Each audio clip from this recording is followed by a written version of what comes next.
और आगे बढ़ते हुए बात करेंगे कोरोना वायरस के अदृश्य आतंक की। कोरोना वायरस ने बीते कुछ महीनों में अपने लक्षणों में तेजी से बदलाव किए हैं। देश में हाल ही में सामने आए कोरोना के ताजा मामलों को देखा जाए तो ये पता लगा है कि संक्रमित मरीज बिना किसी लक्षण के ही कोरोना पॉजिटिव पाए जा रहे हैं। यानी अदृश्य कोरोना वायरस अब और भी ज्यादा घातक बन गया है।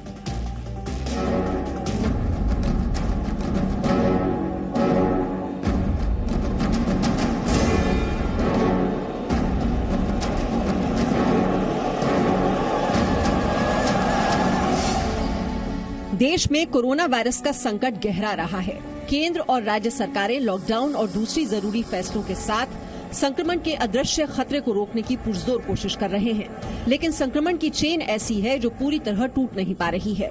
कोरोना के इसी गंभीर संकट पर अब भारतीय आयुर्विज्ञान अनुसंधान परिषद यानी ICMR ने बड़ा खुलासा किया है। ICMR के मुताबिक कोरोना के 80% मामलों में संक्रमण के लक्षण दिखाई ही नहीं दिए। 80% आप कह रहे हैं कि पता चल नहीं रहा है, तो किस तरीके से आप डील कर रहे हैं इस लक्षण? हम जो बोल रहे हैं 100 में से 80 रहते हैं, वो एक ही स्टडी है, ये बार बार बोल रहे हैं। दूसरी बात, जब हम एसिम्प्टोमेटिक की बात करते हैं तो जब कोई लक्षण बहुत कम होगा, पेशेंट खुद होके रिपोर्ट करने का चांस उतना ही कम हो जाता है। दरअसल कोरोना पर शुरुआती जानकारी के मुताबिक ऐसा माना जाता रहा था कि कोरोना संक्रमित मरीज में बुखार, मांसपेशियों में अकड़न या फिर सांस में तकलीफ जैसे लक्षण जरूर नजर आते हैं। डॉक्टरों की तरफ से भी यही बात कही गई कि अगर कोई खुद में इन लक्षणों को देखे तो कोविड-19 टेस्ट जरूर करवाए। लेकिन हाल ही में दर्ज कोरोना संक्रमण के ताजे मामलों को देखा जाए तो लग रहा है कि पूरी दुनिया में कोरोना वायरस ने अपना रंग रूप बदल लिया है।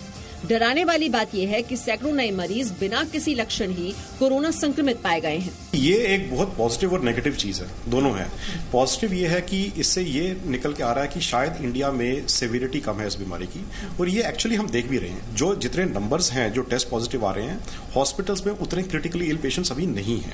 हो सकता है हम अभी 2 हफ्ते पीछे चल रहे हैं उस पीक से कि जो क्रिटिकल पेशेंट्स आने लगेंगे, बट ये एक तरह से पॉजिटिव न्यूज है। इसमें जो खतरा जो है वो ये है कि अगर एक पर्सन जो इन्फेक्टेड है और वो एसिम्प्टोमेटिक है, मतलब उसको खुद को नहीं पता कि उसको बीमारी है, और वो जब तक उसको लक्षण आते हैं तब तक वो कितने लोगों को स्प्रेड कर चुका है वो पता नहीं है। ICMR के मुताबिक देश में 80% कोरोना मामले असिम्प्टोमेटिक हैं। ऐसे मरीजों में संक्रमण के लक्षण नजर नहीं आ रहे। संक्रमण का खतरा हर उम्र के लोगों पर बरकरार। संक्रमितों में 15% मरीज गंभीर रूप से बीमार हो रहे हैं। जाहिर है कोरोना के लक्षण अब इस तरह बदल रहे हैं कि लोग समझ ही नहीं पा रहे हैं। दुनिया भर में हुई रिसर्च के मुताबिक पुराने लक्षण में तेज बुखार होता है तो नए लक्षण में पैरों में घाव के मामले भी सामने आ रहे हैं। पुराने लक्षण में सूखी खांसी आती है, लेकिन अब पेट में दर्द, पुराने लक्षण में गले में दर्द तो नए लक्षण में स्वाद नहीं आना शामिल है। पुराने लक्षण में सांस में तकलीफ तो नए लक्षण में लगातार सिर दर्द, पुराने लक्षण में सीने में दर्द जबकि नए लक्षण में ब्रेन स्ट्रोक तक की बात कही गई है। No signal, no worry. Presenting Z News app with live TV, latest updates and expert opinion. Available on Google Play and App Store. Download it now.